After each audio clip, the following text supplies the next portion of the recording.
खबरों का। क्या भरत तिवारी एनकाउंटर केस में अब बड़ी गिरफ्तारियां होंगी? क्या जिन अधिकारियों और पुलिसकर्मियों पर सवाल उठ रहे थे अब उन्हें जेल जाना होगा? आरा सिविल कोर्ट के आज के आदेश के बाद ये सवाल बेहद अहम हो गए। कोर्ट ने मामले में संज्ञान लेते हुए 11 प्राथमिक आरोपियों के खिलाफ गैर जमानती वारंट जारी किया है और 12 अगस्त से पहले गिरफ्तारी का निर्देश दिया है। तत्कालीन एसडीएम, एसडीपीओ, थानाध्यक्ष समेत 11 अप्राथमिकी आरोपी अब कोर्ट के आदेश के घेरे में हैं। भोजपुर के भरत तिवारी के कथित एनकाउंटर केस में आरा कोर्ट से बड़ा आदेश दिया है।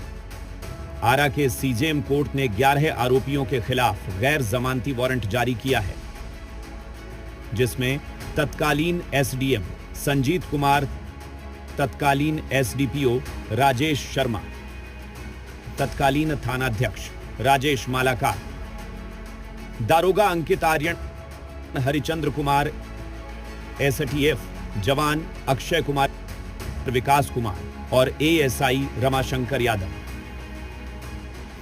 कुल 11 आरोपियों के खिलाफ वारंट। कोर्ट ने 12 अगस्त से पहले आरोपियों की गिरफ्तारी का आदेश दिया है। पीड़ित पक्ष के वकील का दावा है कि कोर्ट ने सभी अर्जी को कबूल कर लिया है। कोर्ट से पीड़ित पक्ष को न्याय जरूर मिलेगा। 73 BNSS भारतीय नागरिक सुरक्षा संख्या धारा 73 के तहत नॉन बेलेबल वारंट इशू करने और जांच की पूरी रिपोर्ट जो हमारा प्रेयर था वो ABCDEFGHIJK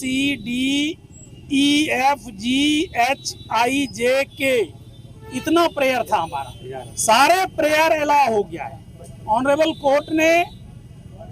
कोर्ट जो मुख्य न्यायिक दंडाधिकारी हैं, सीजीएम कोर्ट आरा ने हमारी सारी प्रार्थना को स्वीकार कर ली है।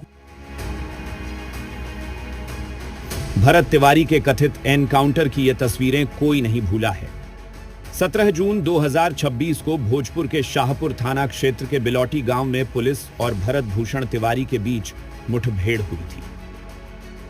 भरत तिवारी ने जब हथियार फेंक दिया, दावा है कि उसके बाद भरत तिवारी को पुलिस ने गोली मारी। हालांकि पुलिस शुरू से आत्मरक्षा में गोली चलाने की बात करती रही है, लेकिन अब कथित एनकाउंटर में शामिल लोगों की गिरफ्तारी होने वाली है, तो भरत तिवारी की मां और भाई को थोड़ी राहत मिली है। दोनों ने कोर्ट पर भरोसा जताया है और आरोपियों के लिए फांसी की मांग की है। पूरा भरोसा बा सबके जे मरले बा, जेकर जेकर हाथ बा ओकरा फांसी के चाहिए, हमरा ये मांग बा। आज जौन वारंट जारी भेल बा केकरा केकरा पर भेल बा कुछ मालूम चला? सब एसटीएम पर, एसपी पर, ना डीएसपी पर मलकार राजेश मलकार, राजेश शर्मा। पहले तो हम न्यायालय को हाथ जोड़ के निवेदन करना चाहेंगे कि हम बहुत बहुत आभारी हैं कि इतना जल्दी मतलब उनका अरेस्ट वारंट निकाल दिया गया न्यायालय के द्वारा, और हम यही चाहेंगे कि किसी का बेल ना हो और सबको फांसी की सजा दी जाए। न्यायालय पर भरोसा है? जी एकदम है। भरत तिवारी एनकाउंटर केस में 10 अगस्त का दिन बेहद अहम रहा, क्योंकि पहली बार कोर्ट की तरफ से आरोपियों के खिलाफ सीधे गिरफ्तारी की कार्रवाई का रास्ता साफ हुआ है। समाज सेवी रिया कहती हैं, इंसाफ की लड़ाई जारी रहेगी। ये न्याय की लड़ाई है। ये जिस तरह से क्राइम किया गया था, जिस तरह से मर्डर किया गया था, ये मर्डर ही है, तो उसके लिए अरेस्ट वारंट अब निकल गया है और हम लोग तब तक लड़ाई लड़ते रहेंगे जब तक आरोपियों को फांसी नहीं हो जाती है। इन आरोपियों के खिलाफ गैर जमानती वारंट जारी होने के बाद अब पुलिस प्रशासन के सामने कोर्ट के आदेश की तामील कराने की चुनौती है। 12 अगस्त से पहले गिरफ्तारी का निर्देश दिया गया है।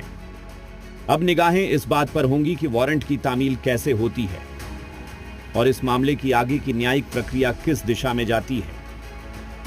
मनीष, जी मीडिया, आरा।